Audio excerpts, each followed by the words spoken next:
Rebonjour mes frères et sœurs. Pour ceux qui n'étaient pas là, nous allons reprendre le texte que nous avons utilisé ce matin dans le livre de Job, au chapitre 22. Job, chapitre 22, ce texte qui nous enseigne ce que nous avons à vivre, parce que faire, ce n'est pas suffisant, ce qu'il faut vivre, parce que la vérité, ça se dit pas la vérité. La vérité, ça se professe. Paul dit professer la vérité. Ça veut dire qu'il faut la vivre. Parce qu'on peut dire la vérité, surtout aux autres, et ne pas la vivre soi-même. Job 22, verset 21. Attache-toi donc à Dieu et tu auras la paix. Tu jouiras ainsi du bonheur. Reçois de sa bouche l'instruction et mets dans ton cœur ses paroles. Tu seras rétabli si tu reviens au Tout-Puissant. Si tu éloignes l'iniquité de ta tente, jette l'or dans la poussière, l'or d'Ophir parmi les cailloux des torrents, et le Tout-Puissant sera ton or, ton argent, ta richesse. Alors tu feras du Tout-Puissant tes délices, tu élèveras vers Dieu ta face, tu le prieras et il t'exaucera. Et tu accompliras tes vœux. À tes résolutions répondra le succès. Sur tes sentiers brillera la lumière. Vienne l'humiliation, tu prieras pour ton relèvement. Dieu secourt celui dont le regard est abattu. Il délivrera même le coupable, qui devra son salut à la pureté de tes mains. Amen. Nous étions arrivés à la fin du verset 23. Si tu éloignes l'iniquité de ta tente. Et c'est vrai que c'est peut-être une des conditions les plus compliquées. Pourquoi ? Parce que ça concerne la majorité de notre journée. Dans notre maison. Alors pour cela, j'aimerais lire un psaume avec vous. Dans le psaume 101, un psaume qui nous montre ce que nous devons vivre dans la maison. Psaume 101, s'il vous plaît. Dans ma version, le titre de ce psaume s'intitule « Décision pour une vie intègre ». Je chanterai la bonté et la justice. C'est à toi, Éternel, que je chanterai. Je prendrai garde à la voie droite. Quand viendras-tu à moi ? Je marcherai dans l'intégrité de mon cœur, au milieu de ma maison. Je ne mettrai rien de mauvais devant mes yeux. Je hais la conduite des pécheurs. Elle ne s'attachera point à moi. Le cœur pervers s'éloignera de moi. Je ne veux pas connaître le méchant. Celui qui calomnie en secret son prochain, je le réduirai au silence. Celui qui a des regards hautains et un cœur enflé, je ne le supporterai pas. J'aurai les yeux sur les fidèles du pays pour qu'ils demeurent auprès de moi. Celui qui marche dans une voie intègre sera mon serviteur. Amen. On voit bien dans ce psaume que David a pris la décision de marcher dans la droiture. L'intégrité, c'est quelqu'un qui refuse de se corrompre. Il refuse. Je n'accepterai rien de travers. On appelle ça l'incorruptibilité. Voilà, je marcherai dans l'intégrité de mon cœur, au milieu de ma maison. Nous ne nous rendons pas compte à quel point Dieu nous regarde. Quand Dieu a choisi David, il a dit qu'il a cherché. Il a cherché. Alors, c'est une façon certainement de parler, mais Dieu a cherché un homme et il a trouvé David. Il l'a testé. Quand David va dire à Saül, pour le convaincre de lui laisser la possibilité de combattre contre Goliath, il lui a dit, mais ton serviteur a combattu le lion et l'ours. Vous savez, David, il n'était pas obligé pour une brebis, pour un agneau, un de plus, un de moins. Alors il faut se poser la question, est-ce que Dieu a envoyé l'ours et le lion dans le troupeau de David après qu'il ait reçu l'onction pour le tester? Parce que c'est vrai que c'est une question quand même qu'on peut se poser. Parce que Dieu savait qu'il allait affronter Goliath, il l'a exercé au combat par cette affaire. De toute façon, que ce soit avant ou que ce soit après, ce n'est pas très grave. Ce qui est certain, c'est que Dieu l'a testé. Il l'a testé au travail, dans sa maison. Et on ne le capte pas, ça. Mais Dieu nous teste. Seigneur, moi, tu vois, j'aimerais faire de grandes choses. Peut-être que vous l'avez dit au Seigneur. Est-ce que ça vous est déjà arrivé de dire, Seigneur, j'aimerais faire de grandes choses pour toi? Est-ce que c'est... Je me permets de boire un peu. Excusez-moi parce que je parle un peu plus que vous. Hein. Je ne sais pas comment elles font les femmes pour parler toute la journée. C'est vrai, sérieux, c'est un problème. C'était une petite parenthèse. Mais c'est vrai, c'est quelque chose, c'est vraiment quand même un truc. Pas les mêmes cordes vocales, c'est sûr. Donc, allez, est-ce qu'on a droit à un peu d'humour? Ouais. Dieu l'a testé. Dieu l'a testé. Et c'est vrai que c'est une chose de dire, Seigneur, je voudrais faire de grandes choses. Ça peut être très sain et saïenne, ça peut être très sain. Mais quand même, il faut comprendre une chose, que pour faire de grandes choses, il faut d'abord être fidèle dans les petites choses. Vous êtes d'accord? C'est des lois. Et c'est vrai que Dieu a envoyé un ours, un lion, et que David aurait pu dire, franchement, qu'est-ce que c'est qui était le plus important, la vie de David ou la vie du lion? Parce que c'est des questions qu'on peut se poser. Ça. Franchement, vous avez un troupeau avec 235 brebis, 190 agneaux, vous avez 20 ans, 18 ans, franchement, 335 agneaux ou 334, qu'est-ce que ça change? Qu'est-ce que ça change?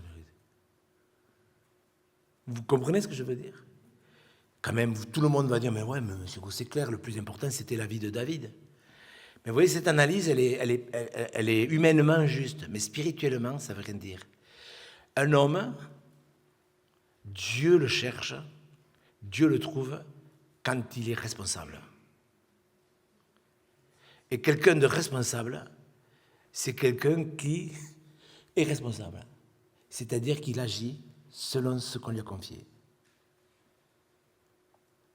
Et si nous voulons être des hommes selon le cœur de Dieu, des femmes selon le cœur de Dieu, si nous voulons être l'Église, son Église de Jésus-Christ, Dieu va nous tester à la maison. C'est pour ça que quand on lit ce genre de verset, si tu éloignes l'iniquité de ta tente, il faut vraiment l'intégrer, ça. Même si tout va à l'envers. Vous voyez, quand David a été choisi, ils n'ont même pas pensé à le faire venir, alors que le grand prophète Samuel venait à la maison, ils n'ont même pas pensé à le faire venir. Pour vous dire le conflit qu'il devait y avoir. Ils n'ont même pas pensé à le faire venir. Vous savez, tous les hommes peuvent vous oublier. Mais Dieu, lui, sait où vous êtes.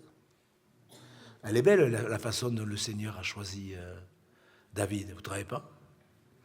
Et c'est pour ça, si le Seigneur vous appelle à quelque chose, ne vous inquiétez pas, même si les hommes ne savent pas trop où vous êtes, Dieu, lui, sait où vous êtes. Il sait où. Vous ne vous rendez pas compte la portée de cette parole quand David dit « Je marcherai dans l'intégrité du cœur dans ma maison ». Mes frères, l'ennemi, il va essayer de nous piéger dans des choses comme ça. Parce que pour nous, il y a des choses importantes. Pour moi, ce n'est pas plus important que je prêche là, que dans mon bureau, je me tienne. C'est la même valeur. Et voyez, quand je ne perds pas de vue mon objectif, l'objectif qu'on s'est tracé, tu le prieras et il t'exaucera. Et si nous voulons, parce que quand même, c'est même pas de l'égoïsme être exaucé, c'est vraiment aussi être une source de bénédiction pour les autres, parce qu'on le sait qu'il n'y a plus de joie à donner qu'à recevoir. Vous l'avez tous vécu, ça. On sait qu'il y a, mais les gens, des fois, me disent, oh, il y a plus de joie à donner qu'à recevoir. Je dis, mais de toute façon, oui, mais quand même, pour donner, il faut d'abord recevoir. Vous êtes d'accord avec moi? On ne peut pas dire, oui, il y a plus de joie à donner. Mais oui, c'est clair. Mais il faut recevoir. Et David vraiment reflète cet homme qui n'a pas joué des coudes pour arriver à la position que Dieu voulait le maintenir. Il l'a élevé. J'ai élevé un homme. Et je l'ai déjà dit plusieurs fois, élevé, ça ne veut pas dire qu'il a eu une promotion. Élevé, ça veut dire qu'il a été éduqué comme un élève, un enfant à l'école. Vous savez, un élève, c'est quelqu'un à qui l'on apprend quelque chose. Est-ce que vous voulez que Dieu vous élève? Que Dieu vous élève à une position d'autorité ou que Dieu vous apprenne? Vous voyez? Et tout ça, on ne le réalise pas. Si tu éloignes l'iniquité de ta tente, on pourrait passer l'après-midi sur ce verset et prendre tous les textes qui nous montrent que Dieu veut que dans notre maison, il y ait de la sainteté. Nous sommes appelés à la sanctification. La première condition du Notre Père, c'est que ton nom soit sanctifié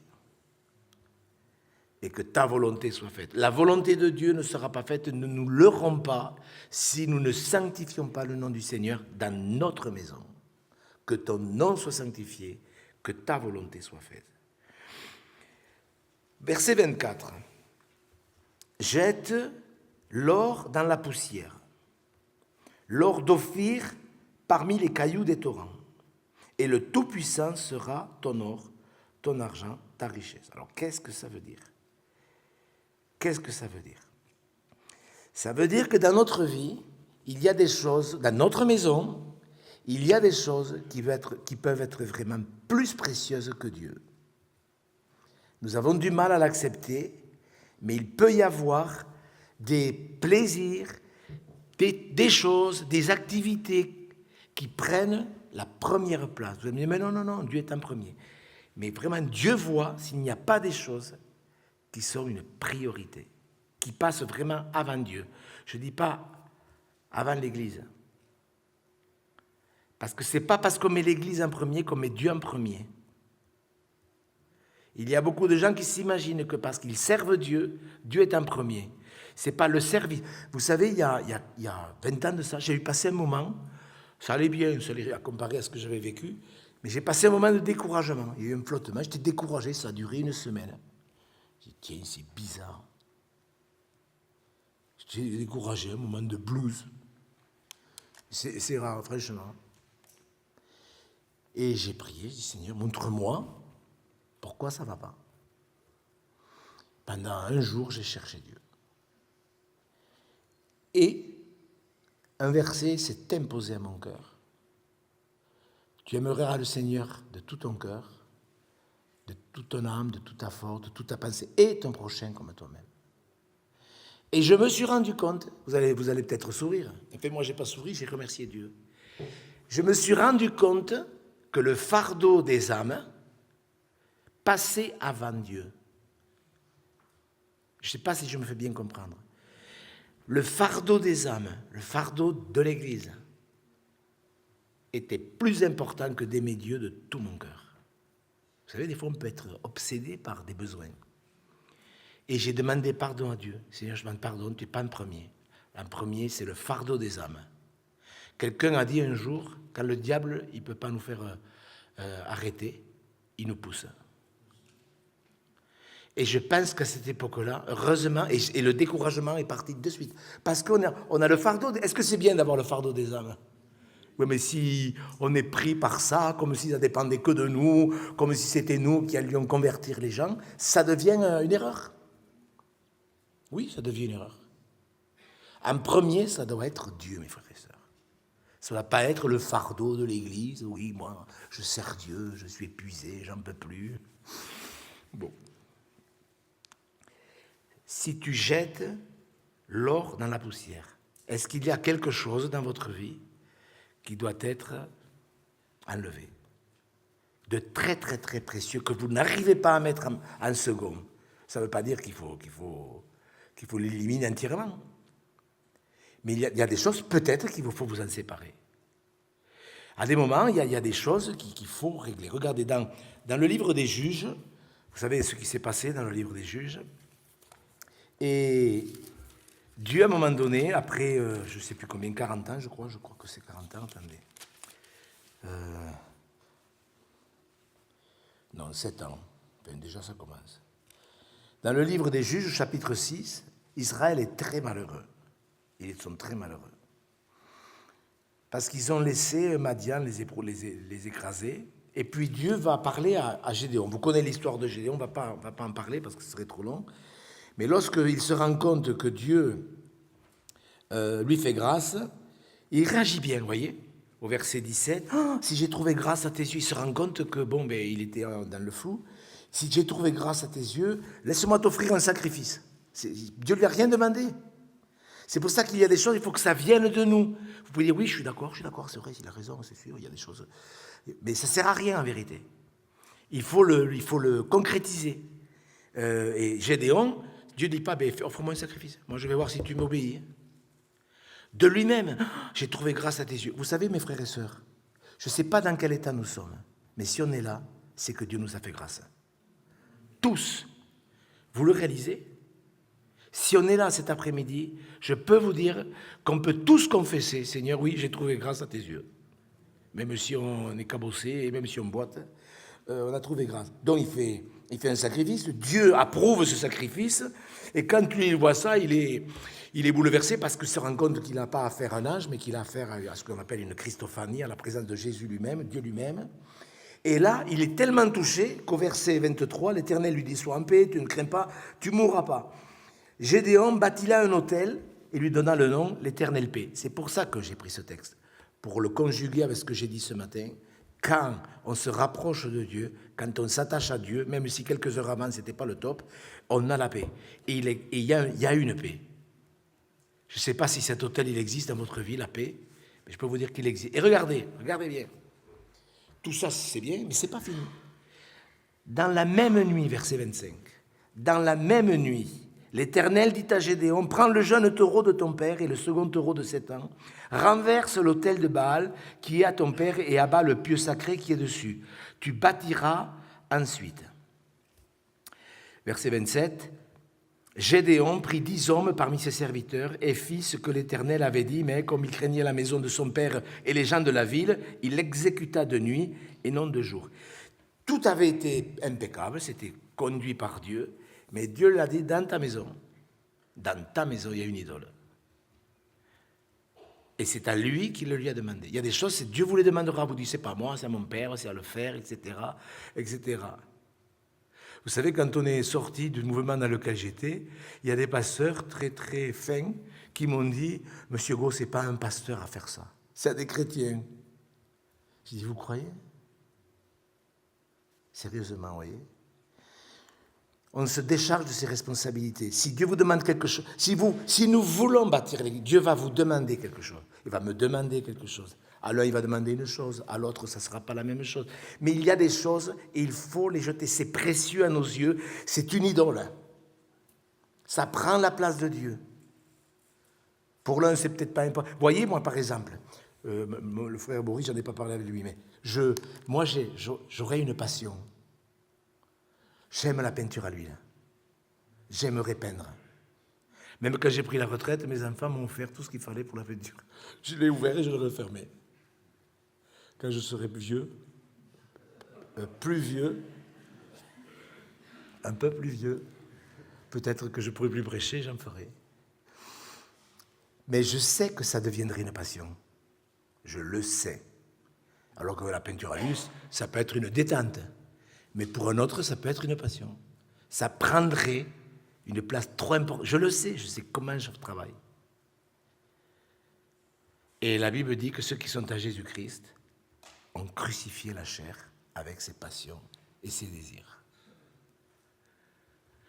Et un homme qui veut que ses prières soient exaucées, un homme qui veut voir la gloire de Dieu, il doit savoir si telle chose, pour Boris, ce n'est pas une passion, moi ça le deviendrait. Vous voyez, je ne vais pas dire à tout le monde, ne pète pas de la peinture à l'huile. Je vous avertis. Moi, je vous le dis. Écoutez-moi, hein, je le sais. Vous voyez, c'est ça, l'esprit de contrôle, l'esprit religieux. Vous comprenez bien que pour l'un, une activité sera saine et ça sera de la détente, et pour l'autre, ça va devenir une passion parce que ça prendra trop de place. Je le sais parce qu'il y a 30 ans, on m'avait offert, pas toi Lucas, tu étais petit, ma femme m'avait offert, à l'époque, elle était, ouais, et elle m'avait offert, ouais, c'était... Et j'ai commencé à faire 2 ou 3 tableaux, et quand je priais, je me disais, tiens, tu vas faire le nuage, quand je priais,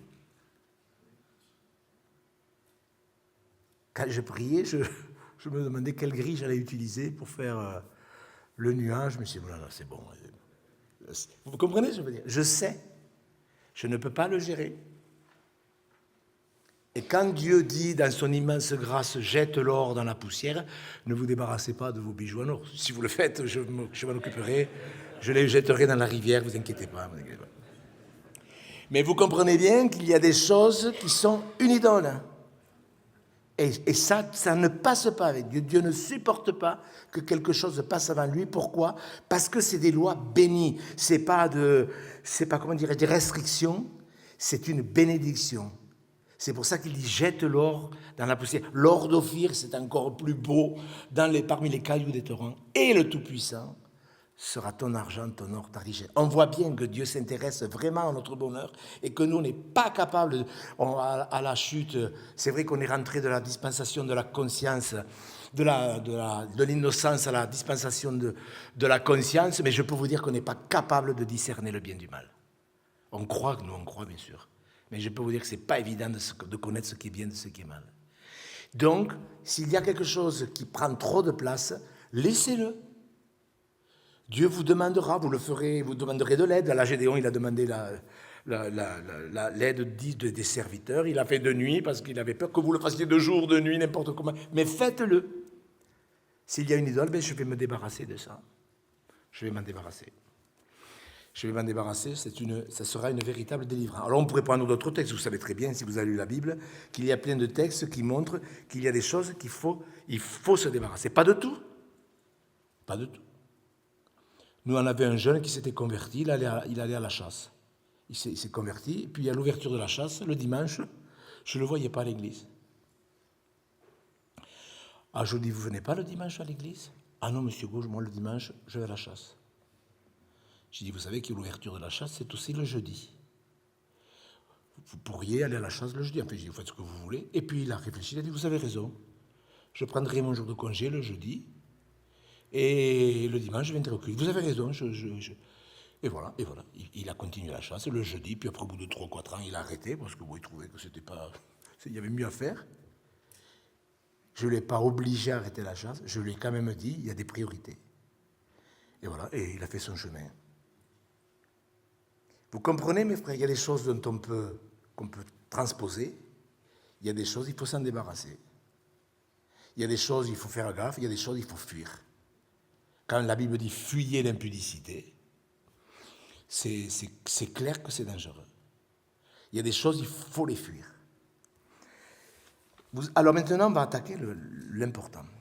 Alors, donc vous avez vu ce qu'on a vu ce matin, ce que c'était s'attacher à Dieu, que ça correspondait vraiment au fait de porter sa croix et que nous avions expérimenté le fait que le joug du Seigneur est doux et léger, donc c'est une bénédiction, c'est pour ça qu'on est en paix, et que l'on jouit du bonheur. Voilà, ça c'est le joug, la croix. Après, il y a le fait de recevoir, mais ça ne suffit pas, mais qu'il faut mettre ces choses dans notre cœur, donc il faut que ça se transforme en pratique. Recevoir, ça ne suffit pas. Ceux qui bâtissent sur le sable, ce sont ceux qui écoutent la parole et qui ne la mettent pas en pratique. Il y a des gens qui s'imaginent que bâtir sur le sable, c'est ne pas écouter la parole. Non, ceux qui bâtissent sur le sable, ils écoutent et ils ne mettent pas en pratique. Donc, recevoir, puis mettre dans son cœur, il y a un rétablissement qui commence à se faire. C'est-à-dire que quand Dieu voit ces choses, il peut dire de quelqu'un, celui-là, je vais l'établir. Parce que Dieu nous sauve, c'est une chose. Qu'après le Seigneur nous choisisse, ça n'est une autre. Mais après qu'il puisse dire, je vous ai choisi et je vous ai établi, c'est lui qui établit les gens. Et si les églises sont en vrac, c'est parce qu'il y a trop de gens qui se sont établis eux-mêmes serviteurs de Dieu. Ce n'est pas Dieu qui les a établis. C'est pour ça qu'ils n'ont aucune autorité et qu'ils font de l'autoritarisme.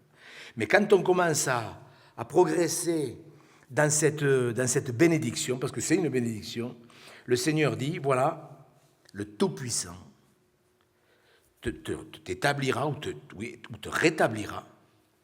Mais là, quand même, c'est quelque chose, verset 26. Je ne sais pas si vous réalisez comment Dieu veut bénir. Alors, tu feras du Tout-Puissant tes délices. Alors, c'est un adverbe. Et ça vaut la peine de réfléchir un moment aux conditions de la bénédiction. Alors, je sais pas, tu feras du Tout-Puissant tes délices. Ce matin, j'ai fait une allusion à cette affaire que beaucoup de chrétiens mettent sur des petits posters mignons. Fais de l'Éternel tes délices et il te donnera ce que ton cœur désire. C'est très bien. Mais quand est-ce qu'on fait de l'Éternel ses délices? Eh bien, quand on respecte ça et après. Vous voyez, alors ça veut dire, à ce moment-là, dans ce cas-là, la conséquence de ce que tu viens de faire sera que. Et là, si on jette toutes ces choses qui prennent la place de Dieu, même si on ne se l'avoue pas, là, il faut avoir l'honnêteté, comme on l'a vu hier soir, de chercher sa face. Prier, ça ne suffit pas, il faut chercher la face de Dieu. Alors tu feras du Tout-Puissant tes délices. Alors vous avez remarqué dans la Bible que plusieurs fois il est parlé des délices. C'est des désirs. Dieu ne s'occupe pas que de nos besoins. Ça vous fait plaisir de voir que Dieu peut répondre à vos désirs? Ben ouais, c'est comme ça. Écoutez, c'est écrit. Un jour, quelqu'un m'a dit, non, c'est pas vrai, Dieu ne s'occupe que de nos besoins. Je dis, ben écoutez, non. Fais de l'Éternel tes délices, et il te donnera ce que ton cœur désire. Alors on va le lire, le psaume. On peut voir quelques conditions. Parce que vous voyez, prendre un verset comme ça, au détriment du contexte, c'est comme ça qu'on a fait des chrétiens enfantins. Qu'on a trompé des chrétiens, des églises entières. Tout concourt au bien de ceux qui aiment Dieu. Tout concourt au bien, oui, de ceux qui aiment Dieu. Pas tout concourt au bien, c'est pas vrai ça. Tout concourt au bien de ceux qui aiment Dieu. Mon Dieu pourvoira tous vos besoins. Mais c'est pas vrai. C'est pas écrit comme ça. C'est des chrétiens de Philippe qui ont eu à cœur de soutenir le ministère de Paul quand il était en prison à Rome. Et Paul leur écrit une lettre qu'il va leur faire passer par les mains d'Épaphrodite, et il va leur dire vous avez bien fait de prendre part à ma détresse, vous avez été le seul à le faire. Ben on va le lire, attends, on va lire le psaume 37, regardez. Ça vaut vraiment le coup, parce que les chrétiens, on les a trompés. On les a trompés, les chrétiens. Nous les avons trompés, nous les pasteurs. On a fait du bon boulot, je vous le dis. Philippiens chapitre 4, regardez, mais c'est vrai, hein. C'est grave, parce que nous-mêmes, on n'a pas regardé, on ne connaissait pas bien la parole. On a bombardé des gens dans le ministère, ils n'avaient même pas lu la Bible. Souvent, je demandais à des pasteurs, mais vous avez lu la Bible en entier? Quand vous entendez les réponses. Philippiens chapitre 4, vous voyez, verset 19, dont il est écrit, « Mon Dieu pourvoira tous vos besoins ». C'est comme ça que c'est écrit? Non, c'est pas comme ça. C'est « et mon Dieu ». Il y a l'adverbe. Pourquoi? Parce que, au verset 16, vous fûtes les seuls à le faire. Vous m'envoyâtes déjà à Thessalonique et à 2 reprises de quoi pourvoir avait besoin. Et lui s'occupe du fait que les chrétiens doivent faire les œuvres auxquelles ils sont appelés. Il dit voilà, j'ai tout reçu, je suis comblé, patati. Il est en prison, hein. Il est dans la paix. Et mon Dieu, c'est pas mon Dieu pourvoir. Vous voyez sur les posters, mon Dieu pourvoira. T'inquiète pas, Dieu pourvoira tous tes besoins. Oui, si nous faisons ce que Dieu nous demande. Et l'adverbe est, et mon Dieu. Et mes frères et sœurs, si nous voulons être des chrétiens équilibrés, il ne faut pas lire les promesses, il faut lire ce qu'il y a avant et ce qu'il y a après. C'est presque le seul moyen de ne pas se tromper. Que de prendre un verset comme ça, excusez-moi, mais bêtement, au détriment de l'ensemble, et de le donner à des gens n'importe comment. Et après, on trompe les gens parce qu'ils ne sont pas exaucés. Et bien sûr, ils ne sont pas exaucés. Mais je peux vous dire que quelqu'un qui s'occupe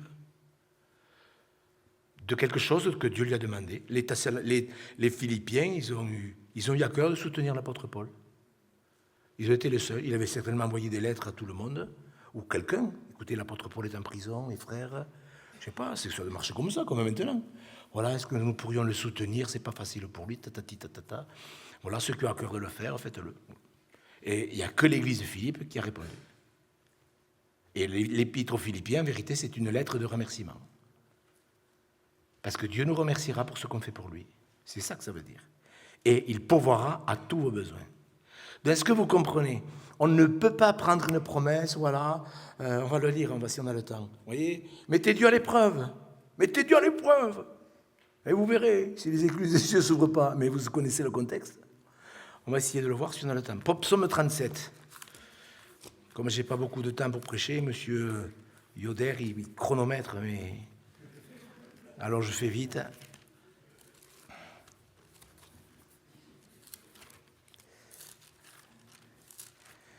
Pardon. Psaume 37.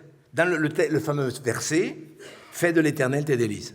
Dieu a voulu qu'on sache ces choses. Il veut notre bonheur. Et il veut s'occuper de nos désirs. Moi, je sais que souvent, je disais à ma femme, tu vois, on va demander ça au Seigneur. Mais non, Gérard, ma femme, elle ne veut jamais demander des choses matérielles. Tu n'as pas demandé au Seigneur ça? Si. Elle avait presque honte que je demande au Seigneur certaines choses matérielles. C'est vrai ou c'est pas vrai, Isabelle? Confesse-le maintenant. C'est vrai, hein? J'ai dit, mais si, chérie. Je lui disais, mais si. Tu te rappelles, souvent, t'étais malheureuse. Quand je lui disais, tu sais, je vais jeûner pour ça. Ah non, tu ne vas pas jeûner pour ça. Je dis, si. Et le Seigneur, il m'a exaucé. Tu te rappelles, chérie? Bon. On va lire le psaume 37. Non, parce que des fois, tu veux intervenir? Non? Elle aimerait témoigner, mais elle n'ose pas. C'est ça, Isabelle? Hein? Là, je sais que je l'agace. Psaume 37, regardez le contexte. Il faut regarder le contexte. Fais de l'Éternel tes délices. C'est un sujet extrêmement sérieux. On pourrait dire, oui, mais vous nous aviez parlé que vous parleriez sur les obstacles à la prière. Eh bien, c'est exactement ça. C'est exactement ça. Ne t'irrite pas contre les méchants. Bon. Voilà le contexte. N'envie pas ceux qui font le mal. Ils sont fauchés aussi vite que l'herbe, ils se flétrissent comme le gazon vert. Troisième condition, confie-toi en l'Éternel, pratique le bien, aie le pays pour demeure et la fidélité pour pâture. Fais de l'Éternel tes délices et il te donnera ce que ton cœur désire. Recommande ton sort à l'Éternel, mets en lui ta confiance et il agira. Il n'est pas dit, fais des prières de 3 heures, mets en lui ta confiance et il agira. Il fera paraître ta justice comme la lumière et ton droit comme le soleil à son midi. Garde le silence devant l'Éternel et espère en lui. Ne t'irrite pas contre celui qui réussit dans ses voies, contre l'homme qui vient à bout de ses mauvais desseins. Laisse la colère, abandonne la fureur. Ne t'irrite pas, ce serait mal faire. Vous comprenez bien que quand vous lisez ce psaume, et voyez sur les versets, sur les petits posters, on devrait mettre le psaume du verset 1 au verset 8. Et mettre en rouge ce merveilleux verset à la limite. Et là, on aiderait les gens à comprendre ce que ça veut dire « Fais de l'Éternel tes délices ». Quelqu'un qui s'irrite, c'est quelqu'un qui n'a pas confiance en Dieu. Si vous êtes tout le temps en colère contre l'un, contre l'autre, « Et Seigneur, je te prie de me justifier ». En vérité, c'est plus de la vengeance que de la justification. « Seigneur, je te prie de me justifier. Tu sais comme j'aime la vérité, Seigneur. Tu le sais combien je suis épris de justice. » Moi, quand je gratte un peu, je me rends compte qu'on n'utilise pas les mêmes mots. Mes frères, si Dieu nous demande pour notre bien et notre bonheur, ne t'irrite pas, ça ne sert à rien de s'irriter. On prend les exemples des gens qui se sont irrités, on commençait par le premier. Caïn qui s'est irrité contre son frère, parce qu'il était contrarié, parce que Dieu n'avait pas apprécié son offrande. Il s'est irrité, en plus Dieu va le voir. Fais-tu bien de t'irriter? Tu t'irrites. Vous vous rappelez quand Dieu a dit à Jonas, tu fais bien de t'irriter? Oui. Pour vous dire qu'on peut être en difficulté. Ne t'irrite pas. On pourrait prendre tous les textes où des hommes se sont irrités et on comprend. Parfois même, il y a des irritations qui sont saines, comme Paul qui s'est irrité à Athènes en voyant toutes ces idoles. Mais il a bien réagi, vous le comprenez bien. On a là des indications. Regardez dans le psaume 144 ou 145. Regardez, c'est sérieux ces choses. Les gens, ils lisent pas la Bible, c'est pas possible. Moi, je me pose des questions, vraiment. Vous voyez, psaume 145, versets 18 et 19. L'Éternel est tout près de ceux qui l'invoquent, de tous ceux qui l'invoquent avec sincérité. La sincérité, c'est pas ce qu'on pense. La sincérité, c'est par rapport à ce que Dieu dit. Il accomplit les désirs, c'est beau quand même, franchement, de qui? De ceux qui le craignent. Ouais, et on pourrait mettre, chaque fois qu'il est parlé des désirs, qu'est-ce qui est écrit à côté? Et là, vous voyez, d'un côté, ne vous irritez pas. Là, ceux qui le craignent, on prend le psaume 20. C'est dans le psaume 20, si je me trompe. Psaume 19 et 20. 20, oui, c'est ça. Oui, quand il est dit au verset 5, qu'il te donne ce que ton cœur désire. Oui, c'est chouette quand même. Et qu'il accomplisse tous tes desseins. Bon, mais lisez le psaume en entier et vous verrez les conditions. C'est clair. Que du sanctuaire, il t'envoie du secours. Mais ça veut dire que je m'approche du sanctuaire, pas avec de la religiosité, mais de tout mon cœur, je m'approche de lui. Je veux être dans sa présence. Au verset 7, au verset 8, ceux-là s'appuient sur leurs chevaux, ceux-là sur leurs chars. Nous invoquons le nom de l'Éternel. On voit, voilà, je rentre dans le sanctuaire, ça plaît à Dieu, parce qu'il voit que ma bénédiction, c'est d'être seul avec lui. Quand vous faites votre culte, il n'y a que Dieu qui voit. Si vous êtes heureux d'être dans sa présence, il n'y a que le Seigneur qui le voit. Même votre conjoint ne sait pas. Le plaisir d'être seul dans sa présence. Dieu voit quand on aime sa présence. Mais sûr, si je fais le culte, qu'est-ce qu'il m'a dit, M. Gou, un quart d'heure? Allez, un quart d'heure. Et si toutes les 5 minutes, encore 10 minutes, non, je vais prier encore. Ça fait que 14 minutes. Vous comprenez bien que ce n'est pas tout à fait ça, oui. Si on commence à regarder à la montre, hein. Non, mais il y en a qui le font, ça. Alors, je ne veux pas juger, parce qu'on n'est pas apte à ça. Mais vous comprenez bien que la présence de Dieu, quand vous êtes avec un ami, vous ne regardez pas la montre. Quand vous êtes, à moins que vous soyez fatigué, que vous ayez un train à prendre. Mais je veux dire, quand on est bien avec quelqu'un, on le sait. Quand on est bien, quand on a envie d'être avec quelqu'un. Je reviens à mon texte de Job. Voyez, alors le Tout-Puissant, alors tu feras du Tout-Puissant tes délires. Voilà quand est-ce que Dieu peut dire cet enfant, mon fils, ma fille. Et il fait de ma présence mes délices. Il n'y a que Dieu qui le voit. Jésus aimait les 12 apôtres, mais vous comprenez bien qu'il devait y avoir une petite différence entre l'apôtre Jean, qui était le disciple que Jésus aimait, et Judas, qui n'avait pas tout à fait la même communion avec Dieu. C'était 12 apôtres qui ont vu les mêmes choses, entendu les mêmes choses. Et l'apôtre Jean, il était le disciple que Jésus aimait. C'est écrit 3 fois. Bien sûr, ce n'est pas une question de préférence. C'est une question de communion. Et l'apôtre Jean, c'est bizarre, comme c'est lui qui a été établi par Dieu pour écrire l'Apocalypse. Voilà. Tu feras du Tout-Puissant tes délices. Et voilà, maintenant, on est au cœur du séminaire. Tu élèveras vers Dieu ta face. Ta face. Tu le prieras. Et il t'exaucera. Et croyez-moi que Dieu ne plaisante pas. Nous, on a dit tellement d'âneries avec la prière. On a fait tellement de chantage. Moi, j'ai assisté à des séminaires sur la prière. Je me serais arraché les cheveux d'entendre toutes ces stupidités. C'est grave. Hein? Tu le prieras, et il t'exaucera. Dieu a institué la prière pour nous exaucer, pas pour nous faire réciter des Notre Père, de notre Père évangélique. Tu le prieras, il t'exaucera. Tu accompliras tes vœux. Peut-être que vous avez fait des vœux, alors vous allez me dire, oui, mais dans le cadre du Nouveau Testament, ça ne fait rien. Nos engagements, c'est quelque chose. Vous savez, l'autre jour, je réfléchissais à ça. Je réfléchissais à Judas, parce que c'est vrai que ça doit être terrible pour cet homme en enfer. Après tout ce qu'il a vu. Et moi, il y a une chose qui m'a vraiment étonné, parce qu'on va le voir avec ce verset et celui qui suit, à tes résolutions. Parce qu'il peut y avoir des résolutions dans le bien, comme Daniel, mais il peut y avoir des résolutions dans le mal. Et vous savez, l'autre jour, je priais, je voulais un texte. Et dans l'évangile de Luc, au chapitre 22, vous savez, quand Judas a comploté avec ses copains pour vendre Jésus, pour le prix d'un champ. Vous vous rendez compte si on complotait là, avec quelqu'un là, pour vous vendre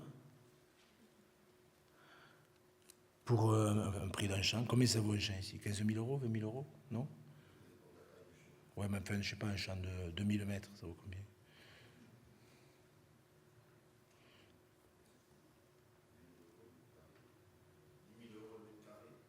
Non, pas constructible.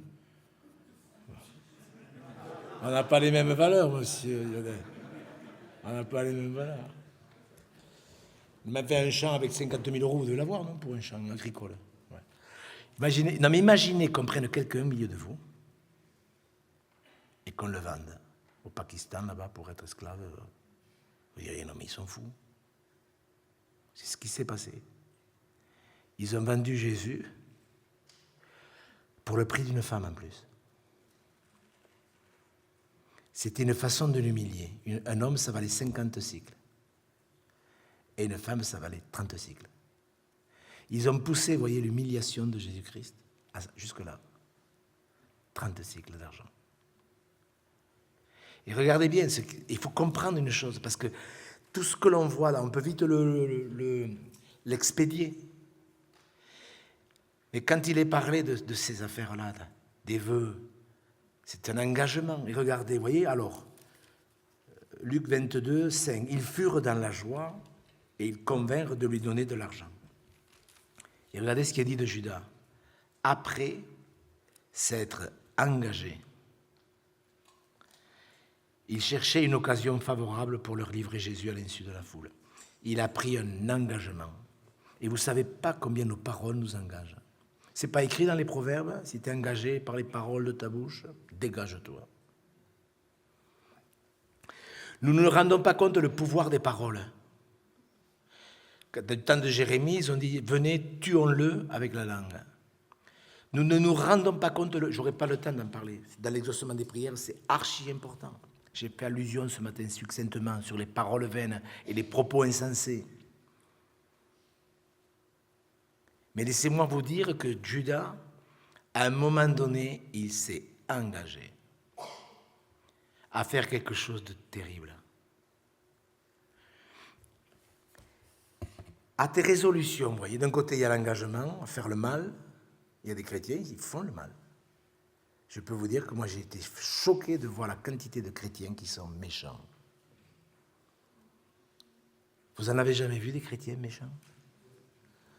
Ils sont pris par leurs convictions et ils les imposent aux autres. Ils ont vidé les églises. Vous avez déjà vu ça, des chrétiens méchants? Qui, au nom de l'expérience dans le passé, c'est grave ça. Mais c'est grave. Je n'ai pas le temps d'en parler. On va parler plutôt de ce qui est bien. Mais verset 28, à tes résolutions répondra le succès. Vous voyez, moi, là aussi, sur les petits posters, à tes résolutions répondra le succès. Il y a un petit oiseau avec une petite fleur. Ouais, c'est joli. Oh, qu'il est beau ce verset. Et les gens, vous voyez, mais ils n'ont pas compris qu'une résolution, c'est quelqu'un de déterminé. Vous savez, j'ai fait allusion l'autre jour à Daniel. Vous savez, Daniel, il a eu, si je ne me trompe pas, à 7 reprises. Il faut relisez ce livre après ces exhortations. Et vous réaliserez qu'à 7 reprises, si je me trompe, 7, il a usé de courage. La première fois, c'est dans Daniel au chapitre 1, Vous savez, il a été mené en captivité, c'était un jeune homme, certains pensent qu'il avait 15 ans, enfin bon, là, c'est pas trop important. Donc, il est amené en captivité à cause du péché de ses parents, enfin de ses pères. Il se retrouve là, vous savez, si l'Église, aujourd'hui, fait l'Église, les associations religieuses qui se prennent pour l'Église sont en captivité, c'est bien à cause de nos parents.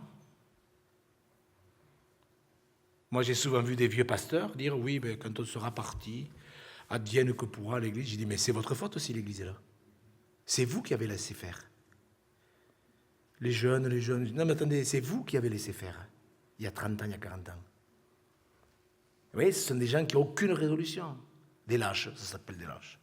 Ça n'a pas été très apprécié quand je leur ai dit. Daniel, dont il est en captivité à cause du péché d'Israël. Au verset 8, on a même changé son nom. Vous voyez comme le diable fait tout pour détruire notre personnalité. Et au verset 8, Daniel résolut de ne pas se souiller avec les mets du roi et par le vin dont le roi buvait. Et il pria le chef des eunuques à ne pas l'obliger à se souiller. Vous voyez, parce que ces viandes étaient, ce vin était sacrifié, était offerte à des idoles avant d'être mangé. Donc lui, il ne voulait pas manger des viandes, des trucs sacrifiés aux idoles. Bon, c'est facile à comprendre. Et regardez, dès que vous prenez une résolution, ce n'est pas des résolutions avec la chair. Si vous ne portez pas la croix, ce n'est pas la peine de prendre des résolutions. Oh, les résolutions, elles durent quelques jours. Ben oui, parce que la chair, ça ne sert à rien. Mais par l'esprit, par la croix, vous pouvez prendre une résolution. Daniel résolut de ne pas se souiller. Verset 9, Dieu fit trouver à Daniel faveur et grâce. Verset 14, il leur accorda ce qu'ils demandaient et il les éprouva pendant 10 jours. Verset 17, Dieu accorda à ces 4 jeunes gens de la science, de l'intelligence, dans toutes les lettres, de la sagesse. Daniel expliquait les songes, etc. Il a pris des résolutions et Dieu l'a béni. Et en captivité, c'est cet homme que Dieu a utilisé, un de ces hommes que Dieu a utilisé, après il y a eu Esdras, Néhémie, tout ça, mais je veux dire, Dieu a utilisé Daniel, les prières de Daniel, pour faire mouvoir le bras de Dieu. Et voyez, cette affaire de résolution, c'est beaucoup plus fort que ce qu'on pense. Mais c'est vrai que le diable, il tourne tout en dérision. Et dans les églises, moi, j'ai vu des gens rire de certains choix des chrétiens. Ah, tu as essayé d'arrêter, tu fais le régime, tu as pris la résolution de ne plus manger de sucre. Et on rigole. Mais moi, je pense qu'il y a des résolutions spirituelles. On prend la résolution, on prend l'engagement de chercher Dieu. Regardez, chaque fois, ils prirent l'engagement de chercher Dieu. Dieu a de suite tourné son regard vers ces gens. Vous savez, si les gens se détournent de vous, c'est pas grave. Combien de fois j'ai dit à des gens, mais qu'est-ce que vous vous cassez la tête? Déjà, monsieur Gaume, j'ai à cœur de prêcher, je veux prêcher. Je dis, écoutez, mais si Dieu veut sur l'estrade, ne cassez-vous pas la tête, il vous y mettra. Le problème, c'est pas d'être à tel poste. Le problème, est-ce que j'obéis à Dieu pour qu'il puisse m'utiliser? On le verra demain matin, vous allez voir. Demain matin, il me semble que c'est archi profond et archi simple. À tes résolutions répondra le succès. En plus, on voit bien que Dieu veut nous donner du succès, pas du succès pour se comparer aux autres. Il n'y a rien de plus stupide que de se comparer. Il n'y a pas de personne comme vous sur la terre. Et heureusement, imaginez qu'il y ait 2 ou 3 monsieur Yoder pareils. Imaginez. Non mais imaginez un instant. Je ne sais pas si vous vous rendez compte. Tout ça pour dire qu'on les confondrait par rapport aux responsabilités, tout ça. Vous avez compris. Hein. Ça n'a rien de méchant, hein, monsieur Yoder. Vous vous rendez compte de quel grade Dieu, il y a 8 milliards 300 millions d'êtres humains sur la Terre, il n'y en a pas 2 qui se ressemblent. On va parler sosie, mais ça veut rien. En vérité, ils ne ressemblent pas. Ne vous comparez jamais à quelqu'un. Soyez vous-même. Hein. Est-ce que vous le comprenez? Soyez vous-même. Et soyez sérieux, sans vous prendre au sérieux. Et sans devenir des donneurs de leçons. Parce que vous avez la conviction, vous savez, il faut faire comme ça. Moi, je ne supporte plus les gens qui culpabilisent les autres. Je ne supporte plus. C'est diabolique. Hein. On étouffe les gens plutôt que de les libérer. À tes résolutions répondra le succès. On voit bien que Dieu veut notre bonheur. On voit bien que Dieu veut du succès. Dieu, qu'on voit bien que Dieu accomplit les désirs à partir du moment où il sait très bien que c'est l'accomplissement de ces désirs ne vont pas vous mettre en vrac. Nous, on a aidé des gens qui étaient dans la pauvreté, ils ont été bénis matériellement, on ne les a plus vus à l'église. C'est triste. Mais Dieu accomplit les désirs de ceux dont il sait pertinemment que ces désirs-là ne vont pas les détourner de lui. Si quelque chose doit vous détourner de lui, il ne va pas vous le donner. Vous comprenez bien. Mais si Dieu peut vous donner quelque chose, vous savez, si vous prenez l'engagement, parce que les résolutions, ce n'est pas que dire je fais ça, c'est de dire oui, si Dieu, le Seigneur m'accorde tel désir, ça ne m'éloignera pas de lui, au contraire, ça m'approchera de lui. Il faudrait que tout nous approche de Dieu en vérité.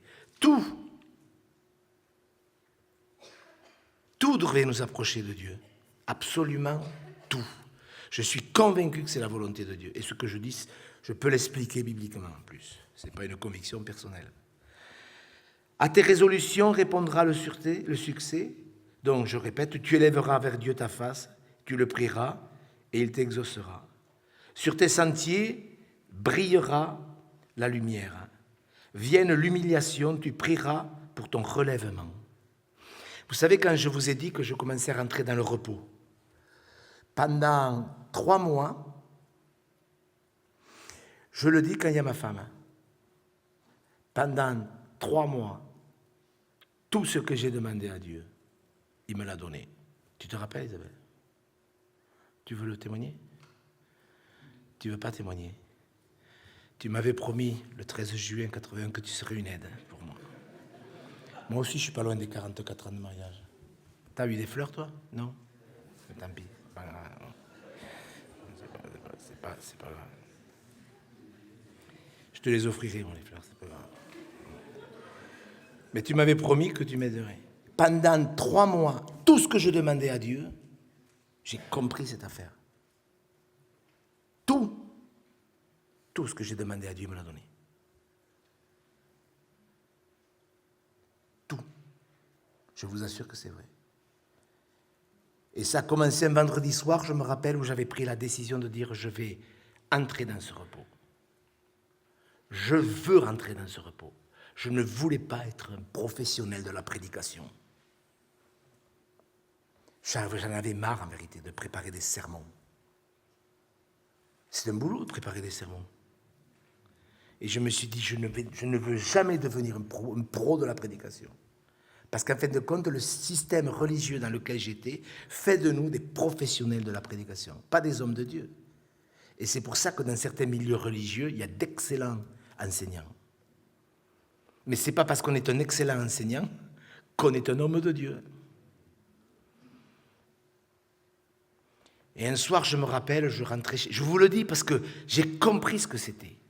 Un soir, je rentrais, j'étais fatigué parce que j'avais trop de travail. J'étais fatigué et je voulais manger avec ma femme.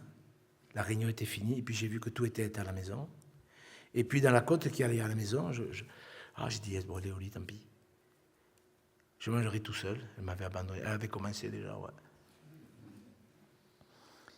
Et j'ai pensé, qu'est-ce que j'aimerais manger un sashimi et boire du pomerol. Bon, le truc, le rêve, quoi. À Tahiti. Non, mais c'était à Tahiti. J'entre dans la maison, j'allume. Qu'est-ce qu'il y avait sur la table? Un sashimi et une bouteille de pomerol.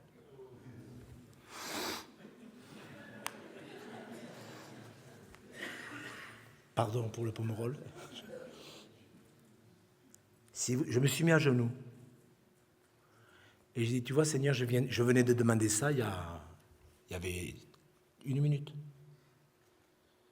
Et la chrétienne qui avait fait ce geste, elle l'avait déposé avant la réunion, c'est-à-dire 2 heures avant, ou 3 heures avant.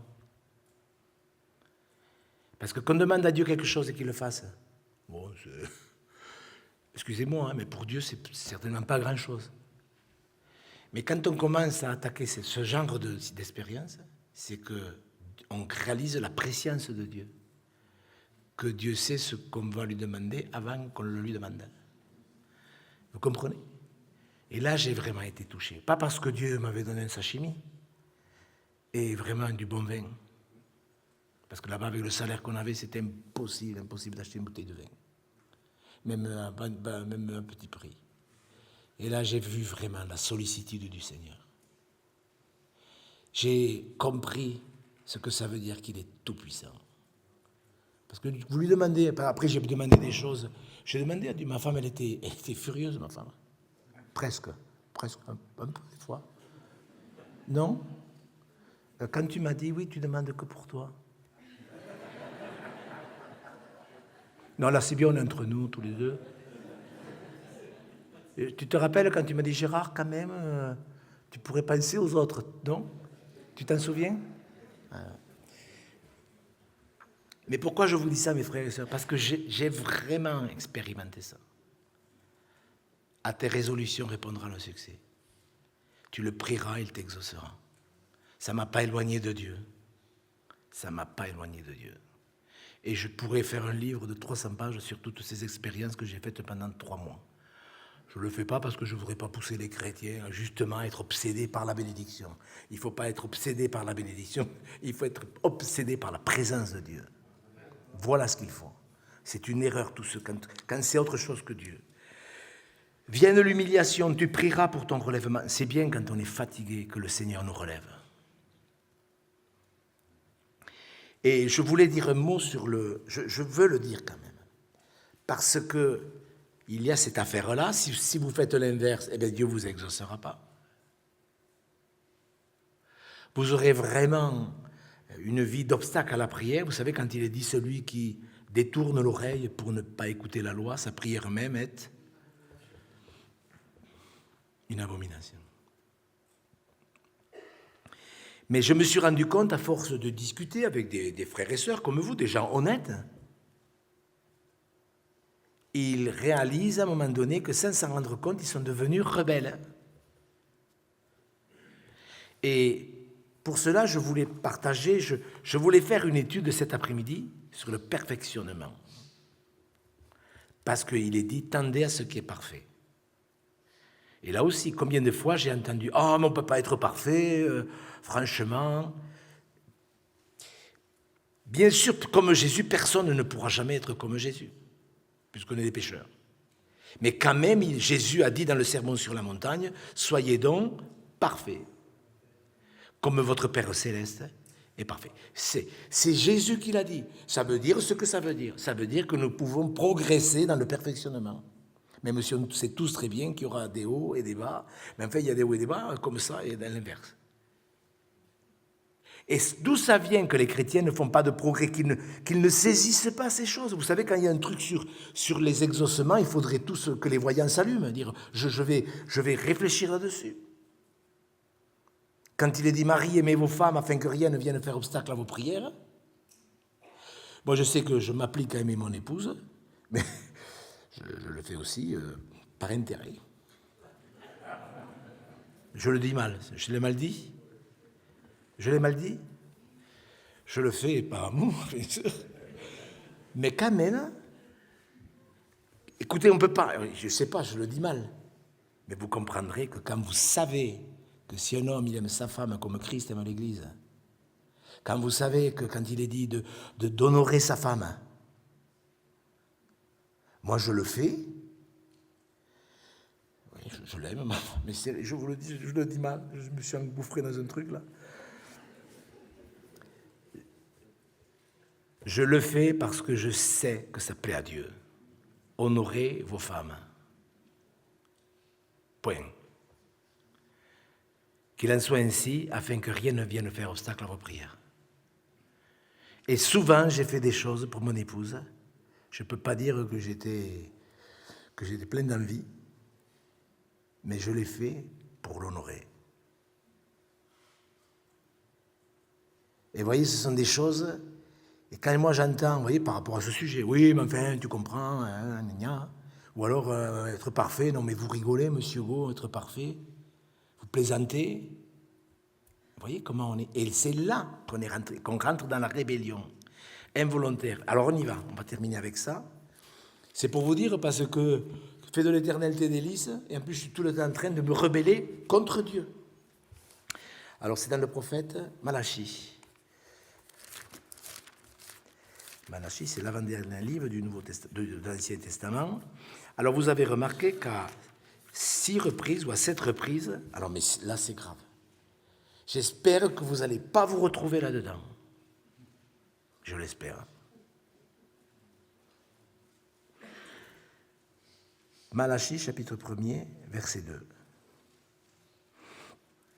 Ce livre a été écrit justement pour montrer ce que c'était la religiosité, comment Dieu fait un procès au formalisme, au légalisme, à la religion.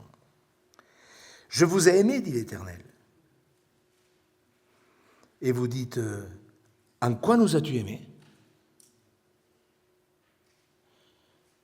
Alors, je peux vous dire que ce n'est pas bon signe. Quand Dieu nous dit, mais je veux vous bénir, c'est sûr que Dieu veut nous bénir. Ah ouais? Et pourquoi tu ne le fais pas? Quand on commence à se comporter comme ça, ce n'est pas du péché. C'est de la rébellion. C'est beaucoup plus grave que le péché.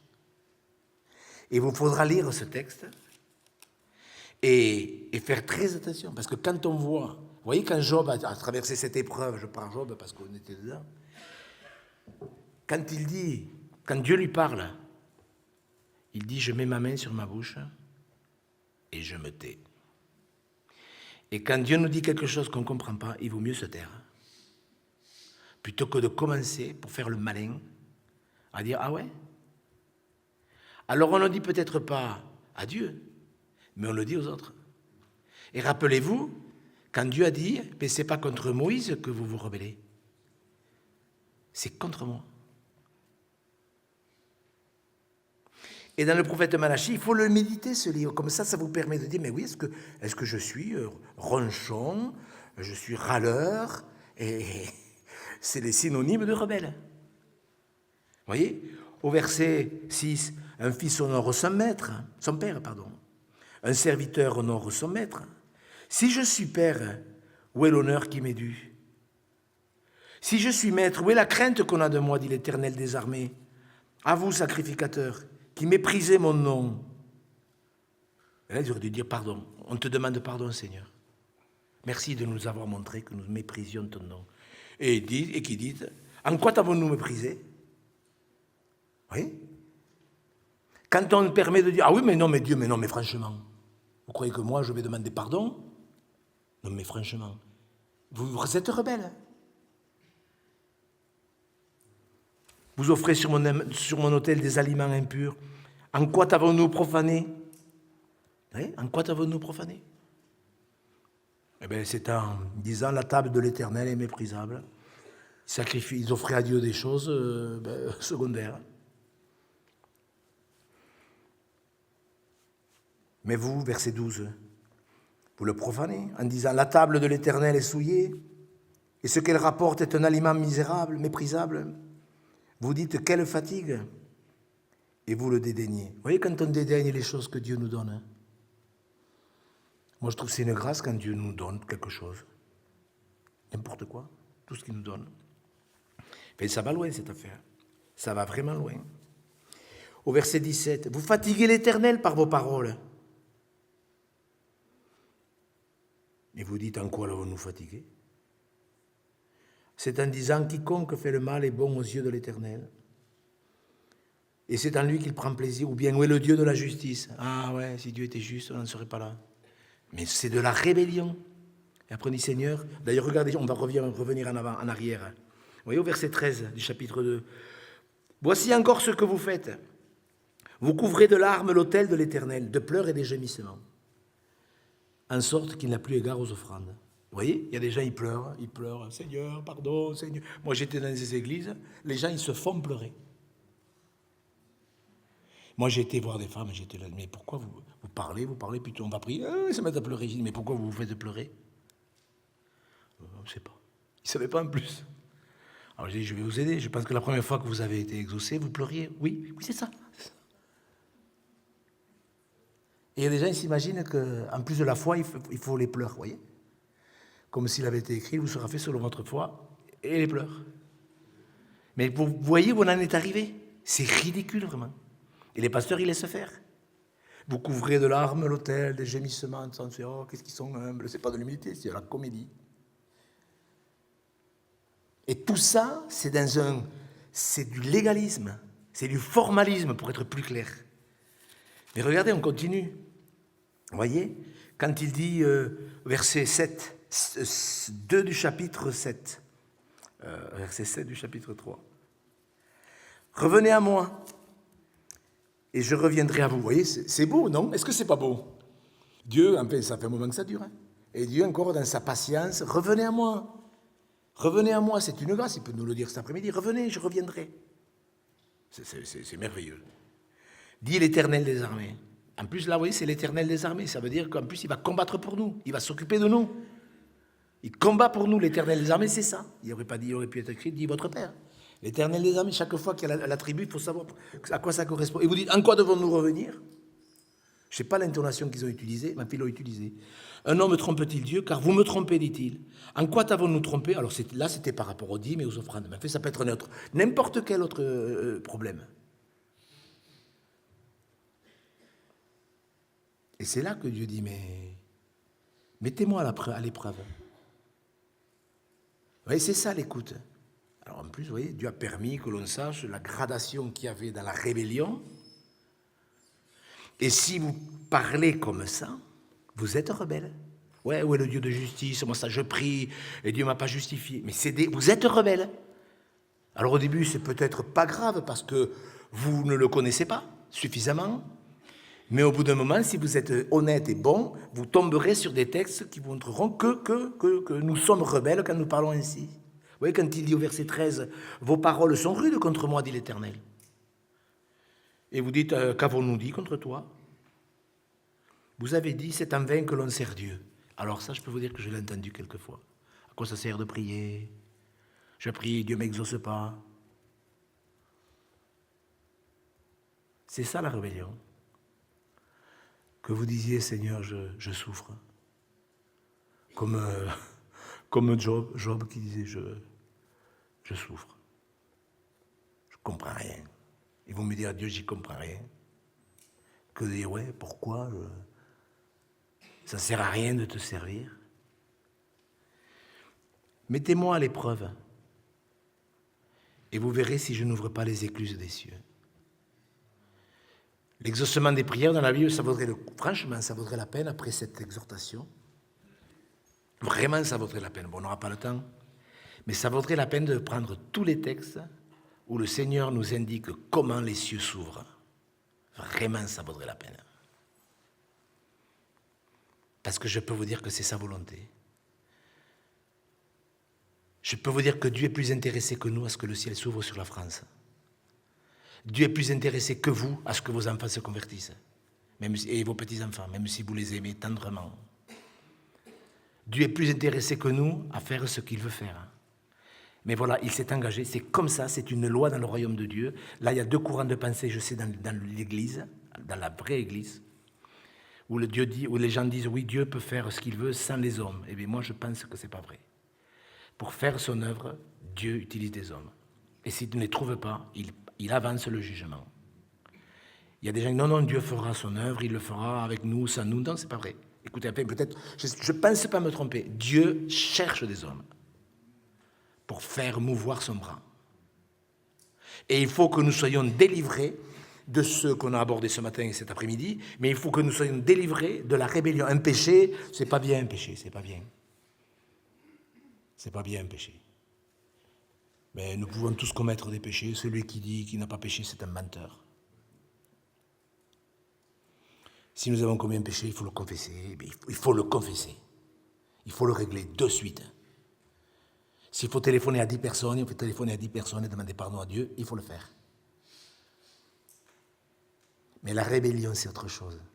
C'est que vous ne vous commettez pas un péché, vous vous opposez à Dieu. Vous vous opposez à son autorité. Et les chrétiens ne s'en rendent même pas compte. Oui, pourquoi ci, pourquoi là, c'est pas un péché. Tu brûles un feu rouge, bon, tu perds 3 points, si tu te fais pincer. Mais tu ne l'as pas fait exprès en vérité. Enfin, j'espère. Enfin, et même si tu l'as fait exprès. Mais quand tu commences à te dire, ouais, qu'est-ce qu'il fout là, ce feu rouge? Franchement, les autorités n'ont pas autre chose à faire que de rajouter un feu rouge. Franchement, ils sont payés à quoi, ces ministres? Là, vous devriez avoir un moyen qui s'allume avec un petit R, hein, rébellion. C'est de la rébellion. Celui qui s'oppose à l'autorité résiste à Dieu. Et l'ennemi, il fera tout. Tout, même faire en sorte que certaines lois en France ne soient pas respectées pour que les gens soient rebelles. Ça va loin, là, je n'ai pas le temps de parler de tout ça. Mais ça va vraiment loin. Et vous comprenez bien que les rebelles, vous avez vu comment ils finissent dans la Bible. Quand Corée s'est révoltée, le séjour des morts s'est ouvert. Et ça n'a pas réglé le problème. C'est contagieux, la rébellion. Dans une église, il faut faire archi attention. Il y a des chrétiens qui sont rebelles et ils contaminent les autres. La rébellion, le problème de Corée, ça n'a pas réglé le problème en Israël. Il a fallu que Dieu tape archi fort. Et il y a 14 700 personnes qui sont mortes à cause de ça. Mes frères, c'est sérieux la rébellion. Parce que mettre, je fais de l'Éternel tes délices et avoir un comportement rebelle, vous comprenez bien que c'est un peu paradoxal le truc. Dieu veut exaucer nos prières. Alors c'est vrai que j'aurais pu, comme je l'ai dit au début, faire toute une série de comportements, voilà, le mensonge, le vol, etc., pour expliquer que c'est des obstacles. Mais le problème, il faut pas aller sur les branches, il faut aller dans les racines. Et les racines, c'est ce qu'on a vu. Demain, on poursuivra quelque chose pour moi, c'est magnifique. Franchement, c'est magnifique. Mais là, vous voyez, il faut que vous sachiez, que nous sachions si nous sommes des rebelles. Il faut que nous sachions à quoi correspondent nos résolutions, si elles sont charnelles, si elles sont intéressées, ou si ce sont des résolutions, parce que même si l'Église est dans l'apostasie, nous pouvons, comme Daniel, prendre des décisions, des résolutions qui feront que Dieu va pouvoir nous utiliser. L'homme que Dieu utilise, la femme que Dieu utilise, c'est des gens qui, dans le secret, dans la maison, comme David, vous voyez, comme Gédéon, on pourrait en prendre d'autres, ont été testés par Dieu. Dieu va vous tester. Dieu vous testera.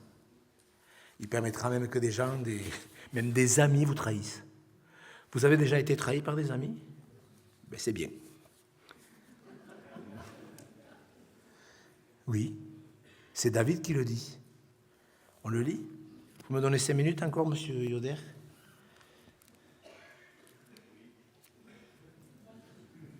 Merci. Regardez, s'il vous plaît. Vous voyez, le problème, c'est que les gens ne lisent pas la Bible. Psaume 55, verset 13.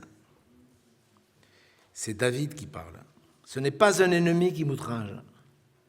Je le supporterai. Ce n'est pas mon adversaire qui s'élève contre moi. Je me cacherai devant lui. C'est toi que j'estimais mon égal, toi, mon confident et mon ami. Ensemble, nous vivions dans une douce intimité. Nous allions avec la foule à la maison de Dieu, etc. Vous voyez, il a été trahi par son ami, les faux amis. Eh bien, il faut l'accepter. Et Jésus n'a pas été trahi par ses amis. Vous n'êtes pas étonné, vraiment je termine, vous n'êtes pas étonné de voir que Jésus a dit, avant son arrestation, il a dit aux apôtres, après leur avoir donné des paroles merveilleuses, « Vous êtes mes amis. Vous êtes mes amis si vous faites ce que je vous commande. Vous êtes mes amis parce que je vous ai fait connaître tout ce que mon Père m'a révélé. »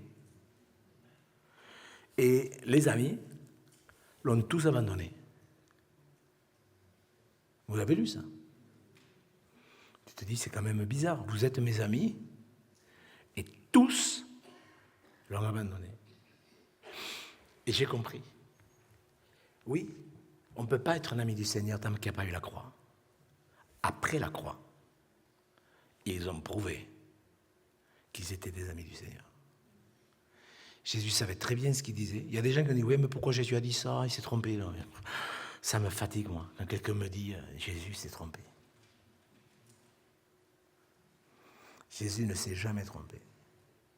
Vous êtes mes amis après la croix, après cette vie nouvelle, la résurrection, ils sont devenus des amis du Seigneur. Et ils ont prouvé leur amitié.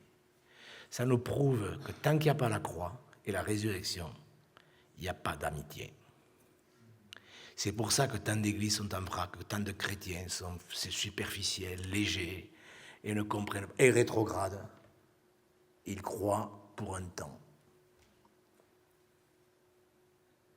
Mes frères, je pense qu'une des plus grandes bénédictions sur la terre, après le fait que notre nom soit inscrit dans le livre de vie, ça c'est clair, c'est non négociable, que Jésus puisse dire à un homme, à une femme, tu es devenu mon ami.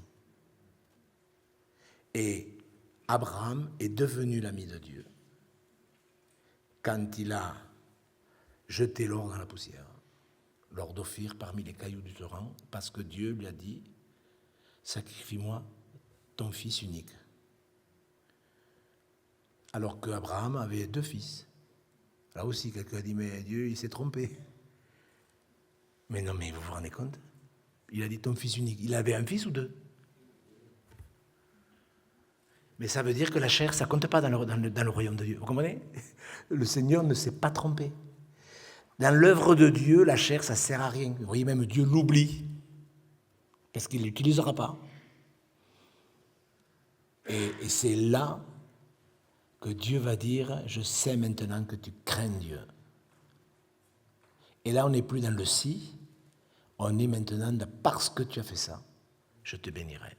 C'est un des seuls textes dans la Bible où c'est pas si tu fais ça, je te bénirai, si tu te repens, si tu t'humilies, si tu demeures en moi, si ceci, si cela. Dieu dit à Abraham, puisque tu as fait ça, je te bénirai. Je sais que tu crains Dieu. Moi, c'est mon objectif. Que Dieu puisse dire de moi, je le vois, c'est la vérité. Il sait que je le crains. Jette dans la poussière, dans la rivière, des choses. Parce que quand même, Dieu lui demande de sacrifier la promesse qu'il a attendue pendant 115 ans. Il avait 115 ans quand ça s'est passé, ça. Est-ce que vous êtes prêts à tout déposer au pied du Seigneur, même les promesses qu'il vous a faites? C'est ça, la confiance, c'est ça. Heureux l'homme qui se confie en lui. Heureux l'homme. Attache-toi à Dieu et tu auras la paix. Et tu jouiras du bonheur. Oui, il y a un vrai bonheur. C'est paradoxal, mais il y a un bonheur. Il y a un vrai bonheur. Et ne soyez pas rebelles parce que François Bayrou.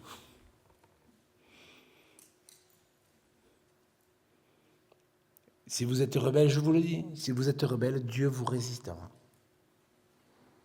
Si vous commettez un péché que vous le réparez, Dieu vous pardonnera. Et vous pouvez repartir. Mais si vous êtes rebelle, Dieu résistera. Et veillons, quand nous parlons entre nous, à ne pas être des rebelles. C'est pas notre problème, nous. Le gouvernement, la façon dont il dépense l'argent. C'est vrai qu'il y a de quoi, des fois, nous agacer. Mais ce n'est pas notre problème. Priez pour ceux qui vous gouvernent. Voilà. Eh bien, je le fais. Vous priez pour ceux qui vous gouvernent tous les jours? Vous y pensez ou sérieusement? Vous pensez à prier avec énormément de cœur pour M. Macron? Allez, moi j'oublie souvent, je vous dis. Je le fais par devoir. Vous comprenez bien que je ne prie pas pour le ministre de l'Intérieur, pour l'affection que j'ai pour lui. Mais la Bible dit priez pour ceux qui vous gouvernent. Eh bien, je le fais. Pas tous les jours, parce que j'y pense pas tous les jours. Des fois, je le fais tous les jours. Mais je ne m'opposerai pas au gouvernement. À moins qu'ils me demandent de mentir, ça c'est clair, ils auraient compris. Mais je crois qu'il faut faire très attention. Et quand on lit la parole, le Seigneur nous éclaire. Tu veux que la vérité soit au fond de mon cœur, pas sur le bout des lèvres. Tu veux que la vérité, elle soit au fond du cœur. David l'a comprise. Voilà. Est-ce qu'on demande au Seigneur de l'aide? Est-ce que vous demanderez à Dieu de l'aide? Seigneur, éclaire-moi, montre-moi si je suis sur une mauvaise voie. Vous croyez que cette prière, Dieu va l'exaucer? Pensez donc. Pensez donc, si vous suppliez Dieu, Seigneur, montre-moi si je suis sur une mauvaise voie et conduis-moi sur la voie de l'éternité. Cette prière-là, il l'exaucera. Je peux être certain, c'est pas possible. Ou alors vous êtes vraiment dans une hypocrisie grave. Mais si vous le dites de tout, que Seigneur, moi je veux que tu me montres ce que je dois faire, Dieu vous utilisera. Je termine pour de vrai. Est-ce que vous voulez que Dieu vous choisisse, parce que c'est lui qui choisit, pour que son Église soit bâtie en Alsace, en Belgique, en Suisse? Est-ce que vous, parce qu'on ne se rend pas compte quand on pose des questions. Du temps de Malachie, vous voyez, ceux qui ont compris au bout de la 7e fois, là, ils ont dit non mais là ça suffit. Ceux qui craignent Dieu, ils se sont rencontrés, comme nous un peu. Ouais, je pense comme nous. Qui disons, bon ça suffit maintenant. Ça suffit. Le tralala dans les églises, ça suffit. Ceux qui craignent l'Éternel se parlèrent l'un à l'autre, et l'Éternel fut attentif. Et un livre a été ouvert, ça veut dire qu'une nouvelle page s'est ouverte. Donc ça vaut la peine de dire, voilà, maintenant moi je veux Seigneur, je ne vais pas jouer la comédie, être spirituel à l'église et faire l'inverse à la maison. Moi je veux être un bien-aimé. Que son nom soit béni. On prie, on lui demande son aide. Si on fait cette prière, ce n'est pas possible qu'il n'y réponde pas. Ce n'est pas possible. Notre Père, notre Dieu, tu nous as dit dans ta parole que si nous demandions quelque chose selon ta volonté, tu nous écoutais. Et que si tu nous écoutais, nous obtiendrions cette chose-là. Nous le croyons pertinemment, Seigneur, que ce que nous te demandons est conforme à ta volonté. Tu nous as rassemblés dans cette église, puisque nous sommes tes enfants. Tu nous as rassemblés et tu as vu le cœur de chacun. Et nous en déduisons par le texte que nous avons pris que tu veux exaucer nos prières, que tu veux nous accorder du succès, que tu veux nous accorder du bonheur et de la paix. Alors oui, comme David l'a dit, montre-nous, Seigneur, à chacun, l'endroit du chemin où nous en sommes. Montre-nous, Seigneur, si nous sommes au centre du chemin ou près du fossé. Montre-nous-le, Seigneur. Montre-nous si nous sommes sur une mauvaise voie. Nous ne voulons pas, comme Caïn, suivre la voie des rebelles. Tu as dit malheur à ceux qui ont suivi la voie de Caïn. Seigneur, nous voulons suivre tes voies, la voie royale, celle de ta parole. Nous croyons qu'il y a une voie royale, celle où tu marches, le chemin étroit et la porte étroite. Nous aimons ce chemin parce que tu y es dessus. Tu marches, tu es ce chemin. Ensemble, nous nous humilions comme Daniel, comme Néhémie, comme Esdras. Nous te demandons pardon pour le péché qui a eu lieu dans ce pays, pour le péché des églises, des associations. Seigneur, tu vois combien nous avons honte lorsque nous réalisons que les églises n'étaient pas ton église. Tu sais combien cela nous met dans la confusion, Seigneur. Mais nous croyons que tu as des projets et que tes projets sont des projets de paix. Que tu as un projet pour ce pays et que tu cherches des hommes qui se tiennent à la brèche, des femmes, que tu cherches des Déborah, que tu cherches des Lydie, des Anne, que tu cherches des hommes qui, dans le secret, combattront pour être des hommes et des femmes responsables. Tu as trouvé David et tu as pu établir ton royaume. Et tu vois combien toutes ces guerres qu'il a eues ont contribué à établir un butin de guerre pour construire le temple. Permets, Seigneur, que tous nos combats permettent également des matériaux pour la construction de ta maison. Merci de te révéler. Merci, Seigneur, pour ce lieu où tu nous as rassemblés. Que ton nom soit béni, Seigneur Jésus.